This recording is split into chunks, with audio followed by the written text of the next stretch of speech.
Hello, class. So I have a question for you. What does a joke, a fairy tale, a reel from TikTok, a zine, a meme have in common? They're all different types of folklore. Folk craft, folk art, folklore, fairy tales, all of those things, jokes, sayings, proverbs, all of those are different types of folklore. And so what we're going to tackle today is going to be a discussion basically of the first two chapters. I'm just going to go over those two chapters and just talk about kind of the things that I want you to be thinking about. There's a lot of information in the first, I don't know, 6 or 7 chapters from folklore, and there's a reason for that. It's kind of a steep learning curve at the beginning, and not a steep learning curve in a way that isn't something that you can get. But you do have to start to wrap your mind around a few basic ideas, and that is like how large this discipline of folklore is. It's something that is studied, and there are folklorists. One reason why we don't usually have too many conversations about what folklore is because a lot of times folklore is not found in any place as a discipline itself. Folklore is really the kind of thing that is a part of other disciplines. And when I say discipline, I mean you can go to a university and study English as a major, right? So that's a discipline, right? Or humanities. You can study health and health science. Those are different disciplines, and they're going to have specific departments associated with them, coursework that's just developing the ideas around them. And we really don't see a whole lot. We do see some, but we don't see a whole lot of uh, departments that are just folklore departments. And you might see one somewhere like UC Berkeley, where Jorgensen talks a lot about Dundas, Alan Dundas, in the book. And Dundas was the chair, was the head of the folklore department at UC Berkeley, and it was its own department. You could take classes just on different types of folklore. But usually that's not the case. A lot of times when you're taking a folklore class, you're taking it in conjunction with a different discipline. So you might take a class that's, for example, an English or a literature course, a literature course that just focuses on folklore. That's the class you're in right now. You are learning about folklore through a lens, the lens of literature. However, you can spend a good deal of time just getting the basic framework and the foundation of folklore down as the beginning of that class because you need some framework, you need some foundational ideas that you can start to wrap your head around this huge, huge discipline that is folklore. Same thing with film classes. You might take a film class that's a folklore and film class that would deal with film specifically and folklore that shows up in film or around film. You might take a class that is in the social sciences that's on folklore. You might take a class at another university that's just deals with feminism and folklore. You might take, or women's studies in folklore. You might take an anthropology class. A lot of times folklore is found in anthropology because it's almost a subset of anthropology, but you'll see it in anthropology a lot of times. So you're not usually going to go, unless you major in and go to a university and get a master's degree in folklore studies, you're not going to probably be at a university or a school that just has folklore as a department.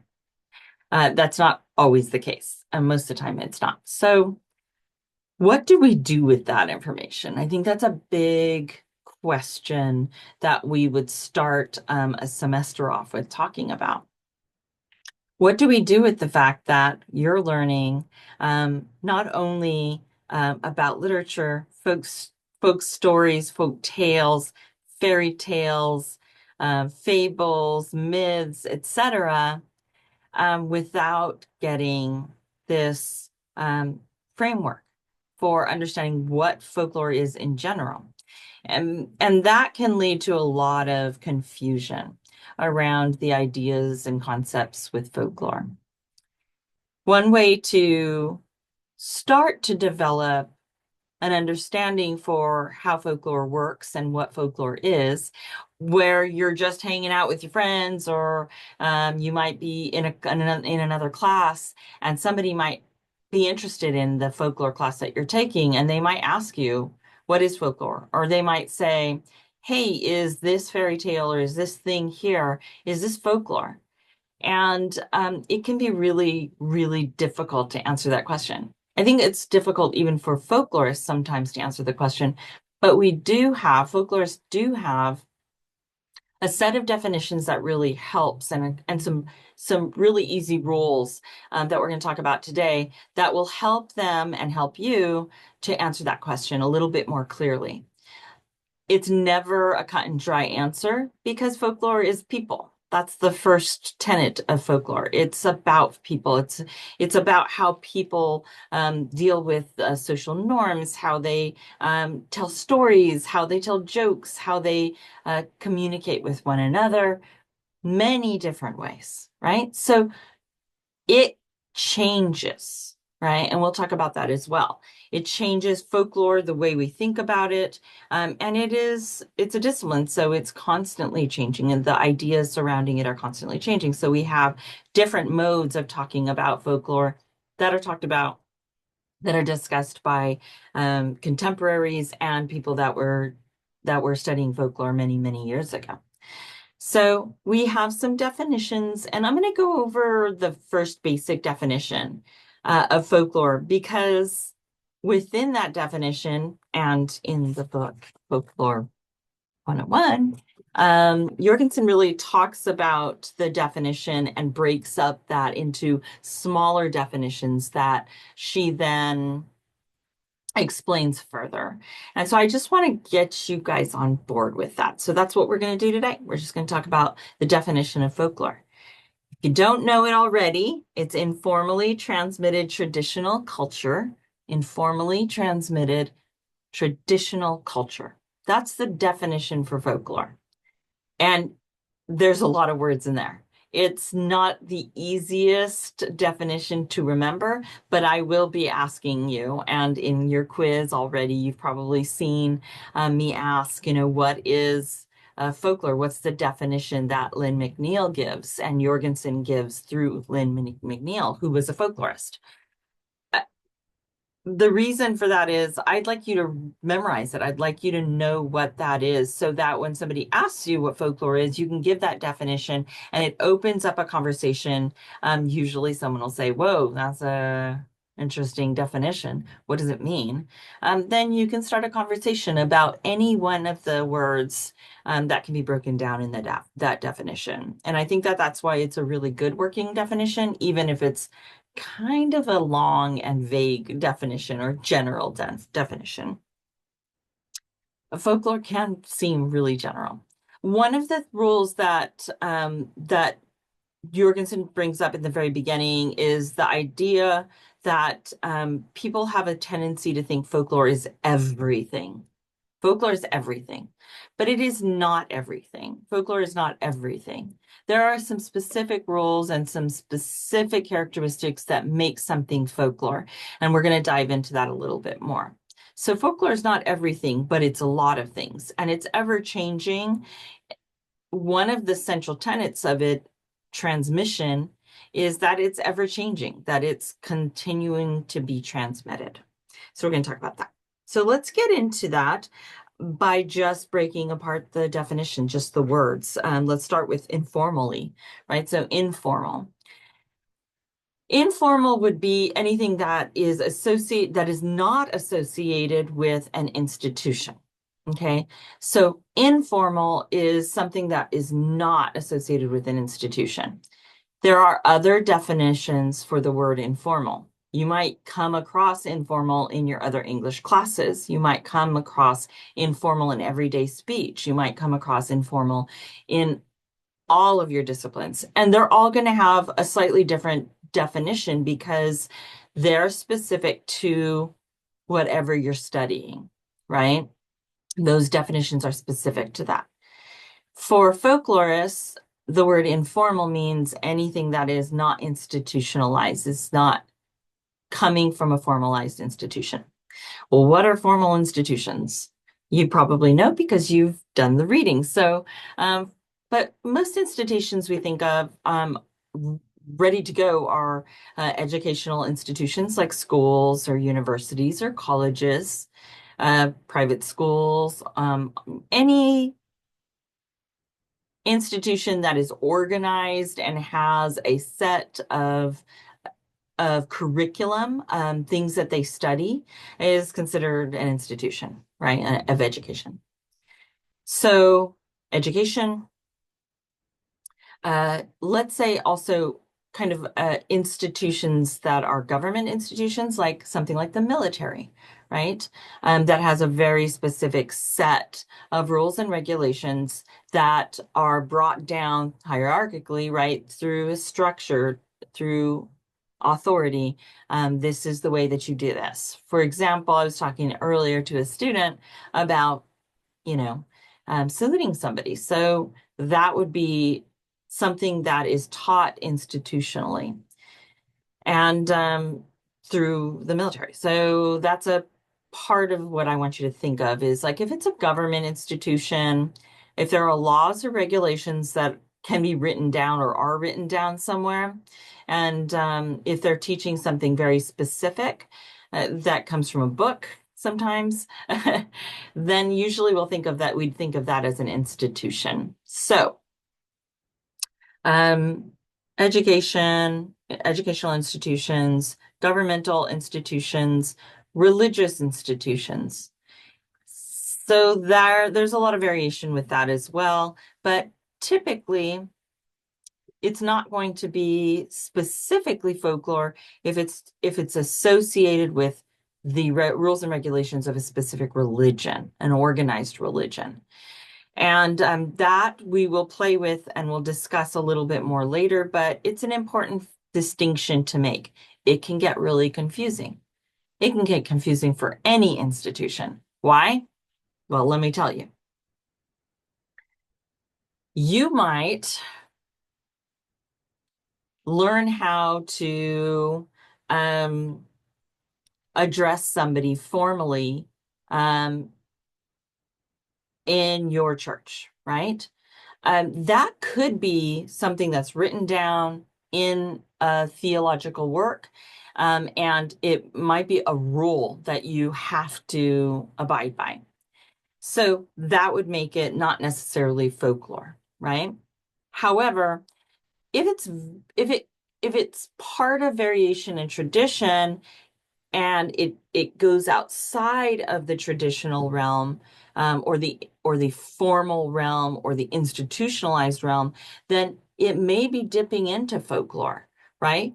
For example, if a greeting is changed, if it's a specific type of greeting that you use formally religiously, but you take it home and you use it in other contexts, that may make it a part of folklore, right? Because you're augmenting it, you're changing it. There's a variation of it, and that's a big part of it. So something that is folklore would be something that is informal, right? It's not coming from one specific place, and usually you won't be able to find it written down in a handbook anywhere, or a religious text anywhere. It's usually something that is also socially transmitted. So that makes it informal as well. So let's move from transmission, right? Sorry, let's move from informal to transmission and talk a little bit about something being transmitted because it's informally transmitted traditional culture. The second one is transmitted. Transmission's a big one. You have an entire chapter on just transmission.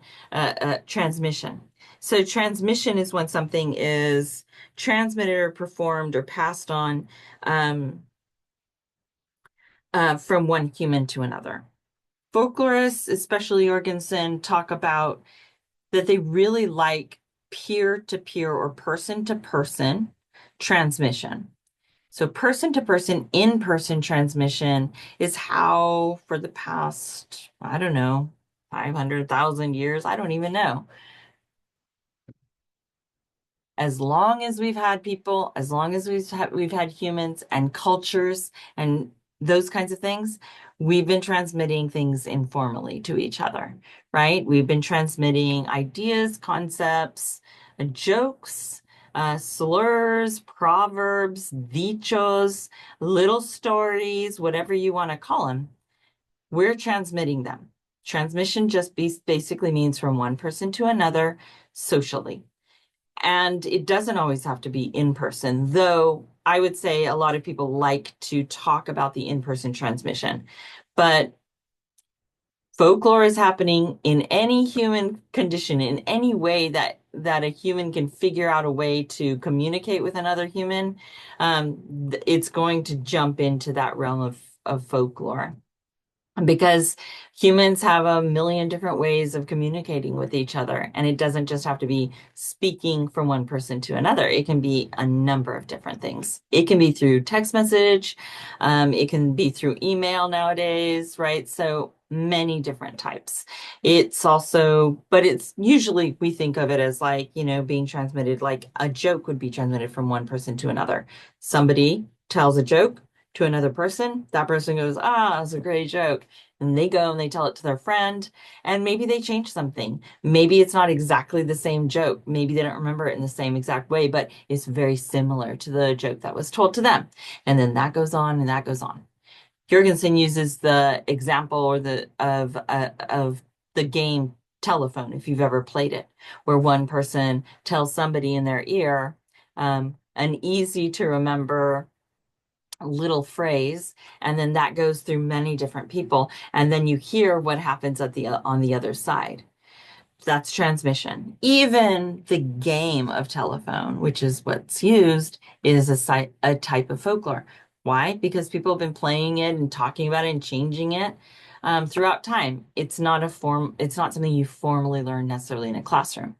Now, we're talking about it in a classroom, and you might discuss it or play the game in a classroom. It still remains folklore, but that's because it's constantly changing. It has variation. We'll talk about that in a minute. So transmission, one person to another, or a few people to another few people, just has to go from a person to another person. Transmission is that. Culture, oh, that's a big one. So yeah, we're reading about it right now. Culture, though, if I could just break it down a little bit easier to understand, culture's people. Culture is people. It's folk. That's what the word folklore is. So folk starts with the word that just means people. It's a really good word for that because it's an informal term. It feels informal. Folk is like everybody, all the people, right? Folk could be, um, your four best friends, right? Who happen to love fan fiction and are really into anime, and that constitutes a culture, a little subculture. You can also have really formal cultures, right? That are organized around ethnicity or a common language, a shared traditions, etc. You can also have really micro, little tiny cultures, right? And you're probably a part of many different cultures, right? You're probably, if you go to church, that's a culture, right? The religious culture. We're in an academic setting. We're in the academic culture, right? You're might be in a club, right? That's a whole other thing. Your hobby, your one specific hobby, creates a subculture or another culture, right? Subculture is really just a culture that goes underneath a larger culture group. So you can use culture for pretty much anything. It's just a group of people that meets informally or formally, but usually it's in a more informal setting. So you're probably a part of a number of different cultures. So stop to think, about the different cultures that you're a part of. If you actively read science fiction novels or fantasy epic novels, if you read manga, you're a part of, and you talk about it to anybody else who's interested in it, or even people that might not be, but become interested, you're creating or you're a part of another culture, a subculture or a culture. Okay, so that's culture. It's social, it's people, it's folk, and you can change it, right? Your culture isn't always just baked in. So Jorgensen really has on page 4 of the physical copy of the book, she says that she says, I want to focus on the fact that culture is learned. It may be inherited via family systems, but it's not inherited genetically. There's nothing in your genes that makes you predisposed to one cultural thing over another. So, and Jorgensen goes on to discuss it further, but it's an important distinction in talking about culture. You can change your culture, right? You can get up and move and change everything about your life, especially here in the United States, right? Maybe not as much in other places, but definitely here you can get up and change your culture and all of your cultures. It is ever changing. It's not static. It's constantly moving and changing. That's what culture is. Tradition. So tradition is another one of those kind of like, it's a difficult definition because it's such a big one, just like culture is. There are vast amounts of things that you can read on just what tradition is. In terms of folklore, tradition is anything that's continuous or stable over time. And when we talk about tradition as folklorists, we do not necessarily mean tradition that is old, right? Centuries old. Tradition can be old and it can be centuries old, but tradition can be anything that is continuous over time. That means that something could have popped up 4 weeks ago and gotten transmitted across millions of people. Think meme, think a reel, right? It can be translated to millions and millions and millions of people over a 1 week period, right? Does that technically make it traditional? Yeah, that's what they're saying, right?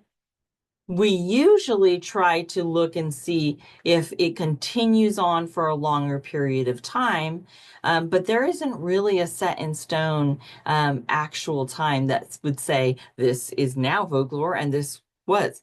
It just has to be transmitted and it has to have some variations to it. That's what we're usually looking for as folklorists. So tradition can be anything that is continuous or stable over time.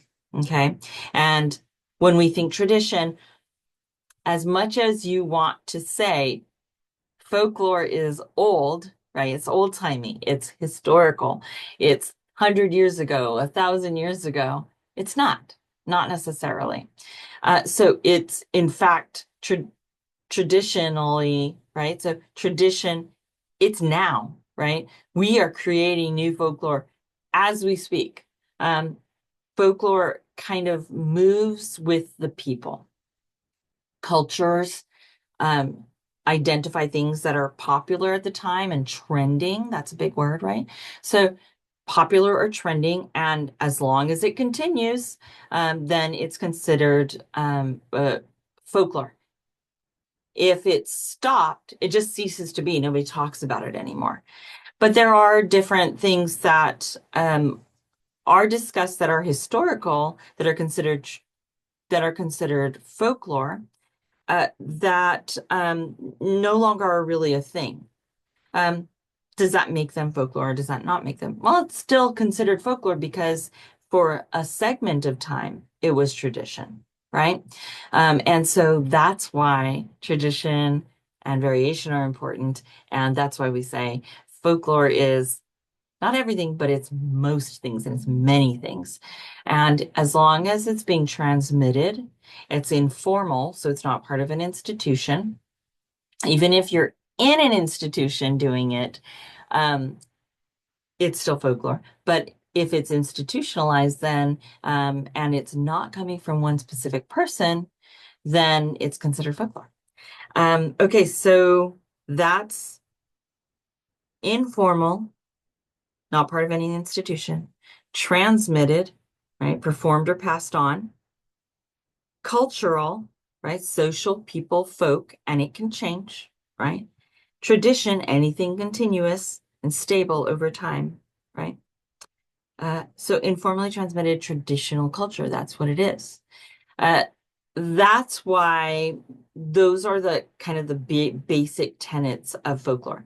Once you get that idea down, you can start to look around you, and this is what we're doing right now in this week. You can start to look around you and say, oh, that thing over there that those people are a part of, that's folklore, right? Your best friend tells you a joke, right? Um, that's folklore, right? You tell a joke, you hear a joke, you go and you tell that joke, even if you've changed it a little bit, that's variation. Even if you change it a little bit, it's folklore, right? You have a saying, and that's a really fun one to do. We'll work on the sayings in I think in a couple of weeks. Proverbs, dichos, little sayings that have passed down in families or friends or circles or cultures. We'll talk about that later, but that's folklore. So what you're doing right now at the beginning of the semester really is just trying to wrap your head around the idea that folklore is traditional, but that doesn't necessarily mean it's old-timey. It's many things. It's not just folk stories. It's not just fairy tales, right? Folklore is many things. And we'll break down the genres. As you continue to read, you're going to read a chapter on just the genres. If you look, though, at the chapter,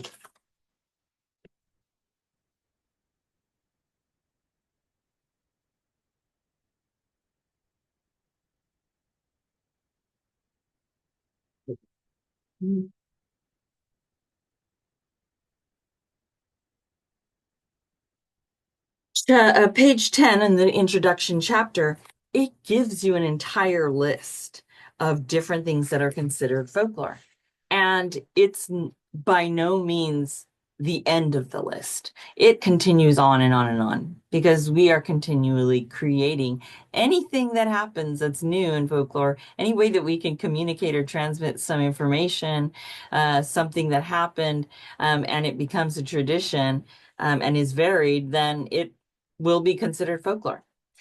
So myths, legends, folk tales, jokes, proverbs, riddles, chants, charms, blessings, curses, oaths, insults, retorts, taunts, teases, toasts, tongue twisters, um, folk medicine, folk instrumental music, folk songs, folk similes, folk speech, folk metaphors, names, uh, rhymes, jump rope rhymes, finger toe rhymes, practical jokes, folk etymologies, food recipes, quilt and embroidery designs.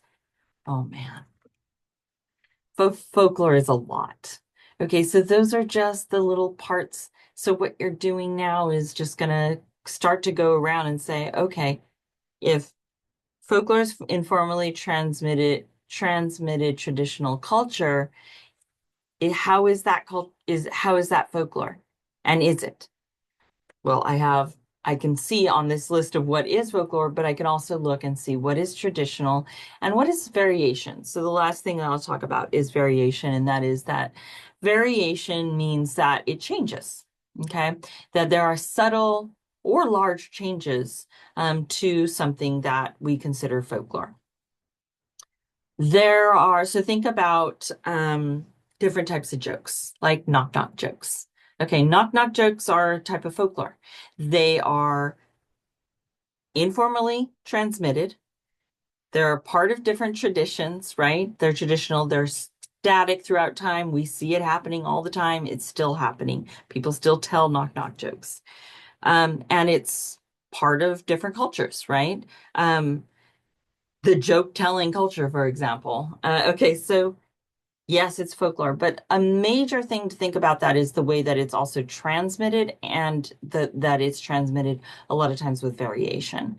And that's pretty easy to see when you tell a knock knock joke. So there are so many different types of knock knock jokes, right? Knock knock, who's there? Orange, right? Okay, so knock knock, who's there? And it'll just change, right? Based on a number of different reasons.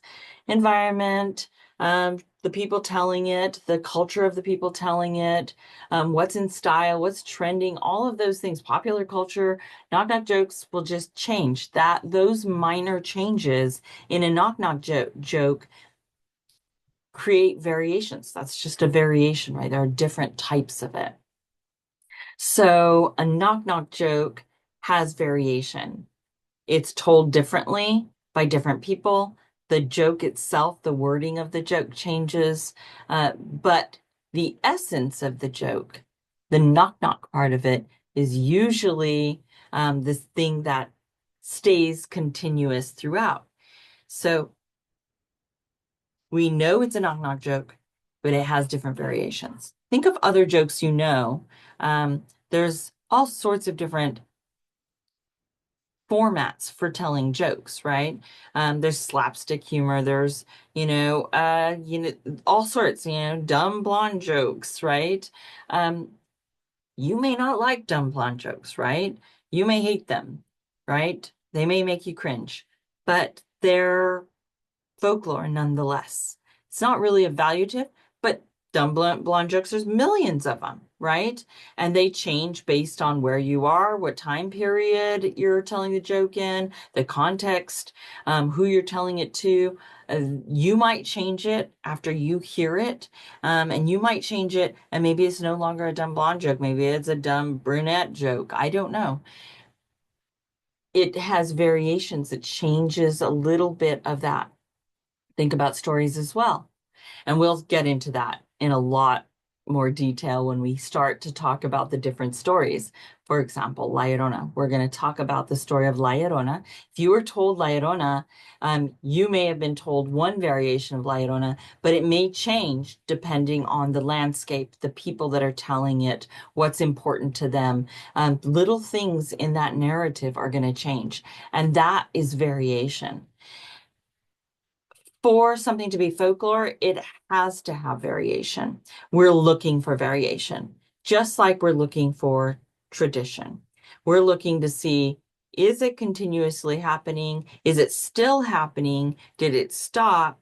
But was it continuously occurring? And were there different variations created from that? Because if you're talking about or you get asked the question, is a piece of fiction, right? So like, is this book folklore? It seems like it is. Well, if it was told and written, not told, if it was written by one person and published in that same format, it's written by that one person. It's not folklore. If, however, that book takes on a world of its own, a life of its own, and people start telling stories about that book, it can become a part of folklore. But the book itself, written by that specific person, is not folklore.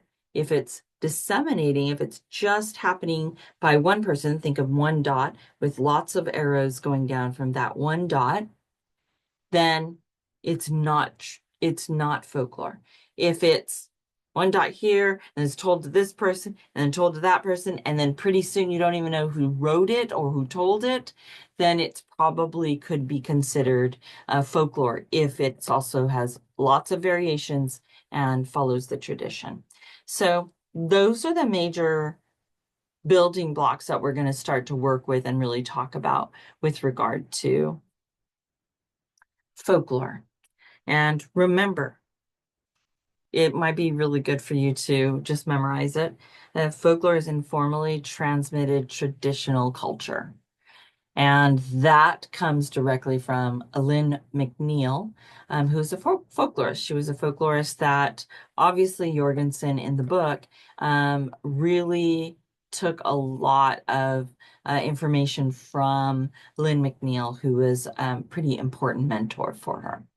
And I think it's a really good definition, and it's a really helpful definition because if it does all of those things, then typically we can call something folklore. So that should help you get started thinking about folklore. The other stuff that we're going to be doing this week is really just looking at different examples of folklore. That's another helpful way to see how folklore works out in our world. So definitely watch the videos, read the blog posts about the hand clapping and the jump and the jumping rope or skip rope. Watch those and take a look at them and see how variation works with them, how they are traditional and what that actually means. So that for your notes, you can say, hey, I didn't know this before, but yeah, there's variation here. Or it gives you something to write about. It gives you some context to think about the things that you're reading about with regard to the folklore. And you're going to be working on the zine. So zine is a shortened version of the word magazine. So it's pronounced zine.